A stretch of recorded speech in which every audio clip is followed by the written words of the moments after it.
because we were talking about gamification, and a lot of what we've talked about and added to this book is new trends in how to test people at work. So the traditional kind of pen and paper test has been around for ages. You ask multiple choice questions, how much do you agree with these statements, and then we use that to kind of rate your personality or other factors about you. So that's kind of the standard, and it still really is the standard, and even for testing, it's moved online, but it's essentially the same format.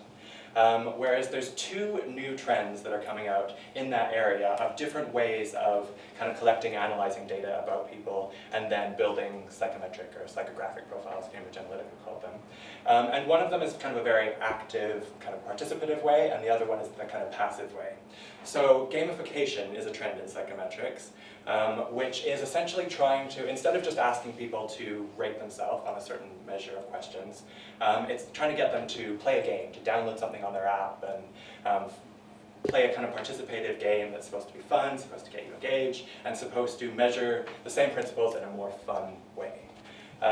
That trend I'm a bit critical of. Like, they kind of turned this trend into 90s educational games that were never fun at the time, and I don't think they're going to take off just because there's so much more effort involved. It's hard enough to get people to take psychometrics at the best of times when it's 5 or 10 minutes and a couple questions about yourself, but to download an app and to play the game and to sign in 5 times over a period of a week and to do all of this, to play games that aren't particularly fun or they probably would have caught off by now, I don't think that's a trend that's going to go far, just because it's adding a whole bunch of extra work and barriers and effort into psychometrics that don't need to be there. Because we've got tests that say, okay, we're asking these questions, and then they predict these results. Whereas with some of the gamification, you say, we've got these two things, and so we're going to add an extra step in the middle, so we hope that by doing this, we're going to predict this, which eventually will lead to that, and it's just an extra unnecessary step that's adding more complication to the mix.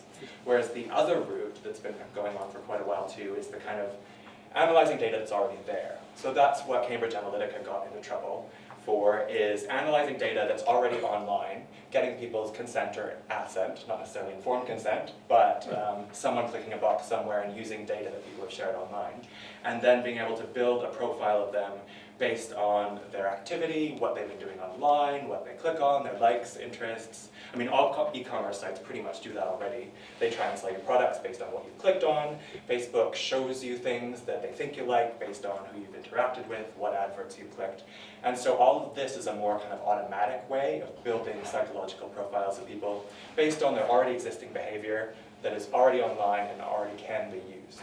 That one's more ethically challenging just because you get to the limits of what have people really agreed to, what are people really aware of.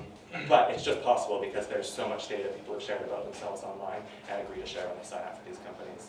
So it's an interesting kind of thing to see these trends in psychometrics, because gamification has essentially made something that people already don't want to do at the best of times, or it takes too much of their time to do, and made it even more complicated in a not very attractive package.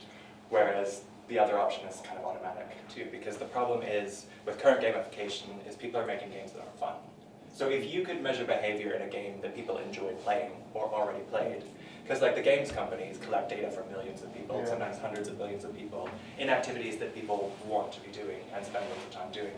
So if you could find a way to use that data that's already available, make sure it predicts actual outcomes, and is already integrated in something that people wanted to do, because that's kind of the concept behind gamification, right, is having everyday activities be encouraged and make it into something that someone wants to do. Essentially, the traditional way of doing psychometric tests is still popular because it's still, in many ways, the best option. I mean, it's clear, people understand what they're doing. You're being clear about the questions you're asking them. Hopefully, you've told them beforehand you're going to ask questions about this, and then those questions match. You tell them after, here's the questions you answered, and here's what it means. So it's fairly efficient, it's straightforward, it's honest if it's done well, it's accurate. So I think it's going to be around for a while.